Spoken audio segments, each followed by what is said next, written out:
Bismillahirrahmanirrahim. Assalamualaikum warahmatullahi wabarakatuh.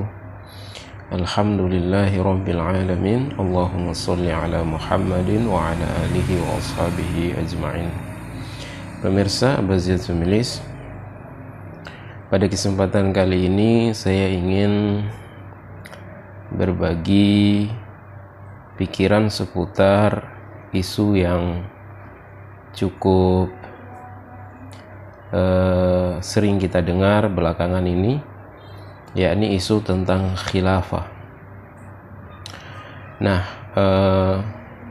berkaitan dengan isu khilafah ini, pertama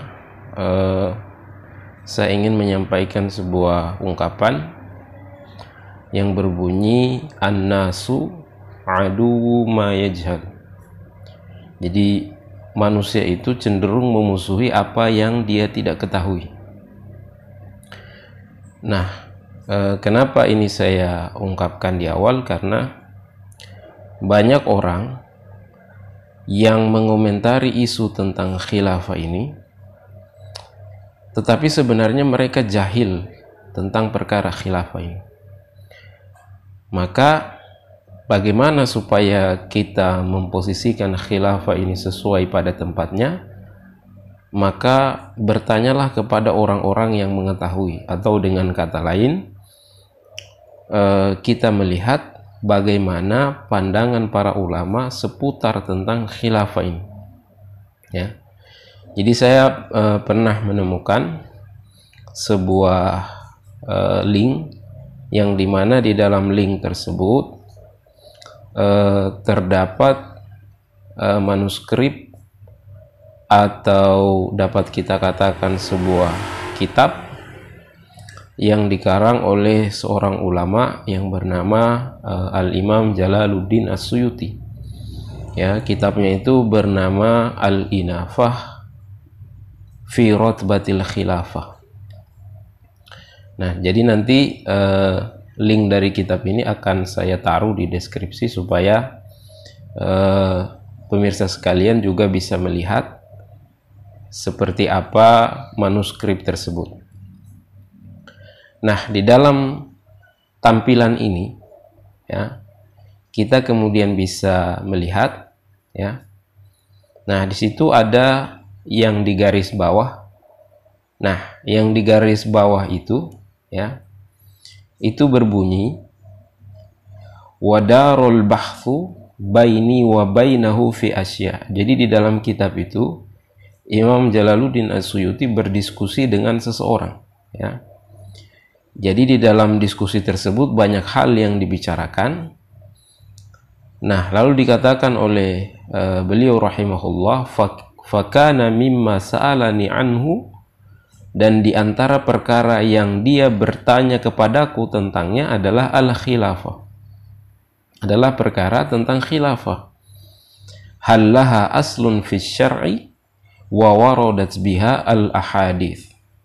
Apakah perkara khilafah itu menurut yang bersangkutan tadi, ya, yang bertanya tadi, itu memiliki asal di dalam syariat, ya, di dalam agama kita?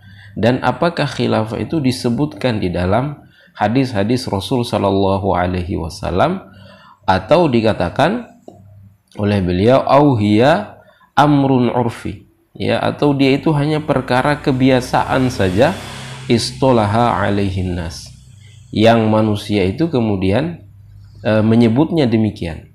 Nah, maka yang menarik adalah jawaban beliau rahimahullah, Imam Jalaluddin As-Suyuti. Beliau mengatakan bahwa fakultu, aku berkata, subhanallah, ya, wa mithlu hadza yajhalu hatta yas'alu anhu, hatta yas'ala anhu.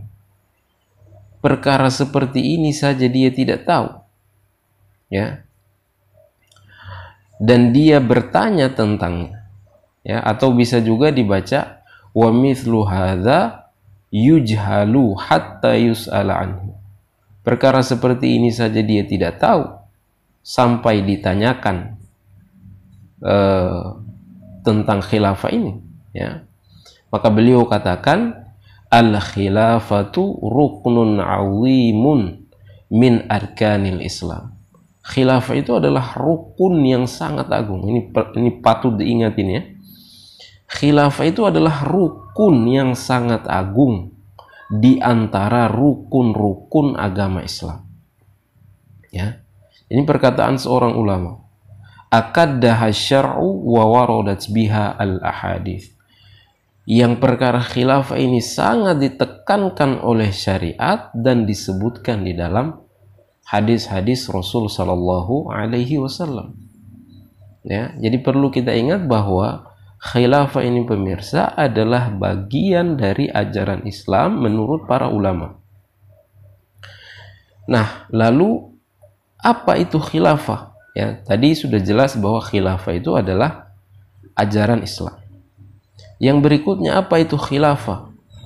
Nah, di sini saya ingin katakan bahwa ada sebuah kitab, ya, ini pemirsa bisa searching sama-sama nanti, yang bernama Al-Fiqhul Islami wa Adillatuhu karangan Syekh Wahbah Az-Zuhaili, ya, salah seorang ulama kontemporer. Nah, ini kitab ini kalau pemirsa tidak punya kitab aslinya bisa diakses di Maktabah Syamilah. Nah, ini bisa pemirsa searching sama-sama di Maktabah Syamilah, cari nama kitab tersebut, di sana ada pembahasan tentang khilafah ini. Ya. Nah, ini saya SS-kan, pemirsa bisa lihat di samping, ya. Salah satu pembahasannya itu dalam kitab tersebut Syekh Wahbah Az-Zuhaili menjelaskan sebagaimana bisa dilihat ini, ya, beliau mengatakan bahwa al-imamatul uzma awil khilafah aw imaratul mu'minin kulluha tuaddi ma'na wahidan, ya, bahwa yang dikatakan dengan imamah al-uzma, jadi al-imamah itu atau al-khilafah atau imarah, ya, beliau katakan seluruhnya itu menunjukkan kepada atau apa namanya, ya, menunjukkan kepada makna yang satu, ya, wa tadullu ala wazifatin wahidah, dan menunjukkan kepada satu kedudukan, kepada satu jabatan. Apa itu? Dikatakan adalah hiya as-sultatul hukumiyatul ulya, ya, dia adalah kekuasaan pemerintahan yang tertinggi, ya. Dan menurut beliau wa qad arrafaha ulamaul Islam bi ta'arifa mutaqaribah, ya, dan para ulama-ulama kaum muslimin itu telah mendefinisikan khilafah tersebut dengan definisi-definisi yang saling berdekatan satu dengan yang lainnya. Ya, jadi kalau pemirsa mendengarkan ada sebutan imamah, ada sebutan imarah, atau ada sebutan khilafah, itu hakikatnya menurut ulama itu maknanya adalah satu, yang berarti sistem pemerintahan di dalam ajaran Islam.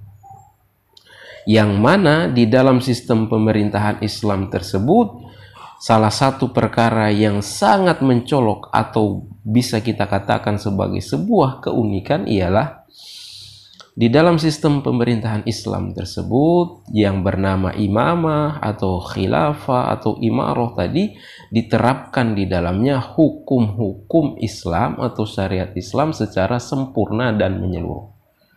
Maka olehnya itu, ya, pemirsa Abazid Milis dimanapun berada, ya, kalau kita mendengar istilah khilafah, istilah imamah atau istilah imarah, ya, demikianlah tadi menurut para ulama penjelasannya. Olehnya itu, janganlah ajaran agama Islam ini menjadi sesuatu yang dimusuhi, ya. Mestinya sebagai seorang muslim yang telah bersaksi bahwasanya Allah Subhanahu wa taala adalah Tuhan yang layak disembah, yang layak ditaati, satu-satunya yang disembah dan ditaati, serta Muhammad sallallahu alaihi wasallam adalah utusannya, sudah menjadi keharusan untuk menaati segala ajaran yang terkandung di dalam agama Islam ini, termasuk di dalamnya khilafah. Tidak ada istilah bahwa khilafah itu tidak cocok di masa kita. Kalau kita mengatakan tidak cocok, maka berarti kita mengatakan ajaran Islam itu sudah tidak relevan lagi, dan ini adalah ucapan-ucapan yang bisa bermakna kekufuran, ya. Nah, maka demikian apa yang bisa saya sampaikan. Semoga bermanfaat. Hadani Allah wa iyyakum ajma'in. Wassalamualaikum warahmatullahi wabarakatuh.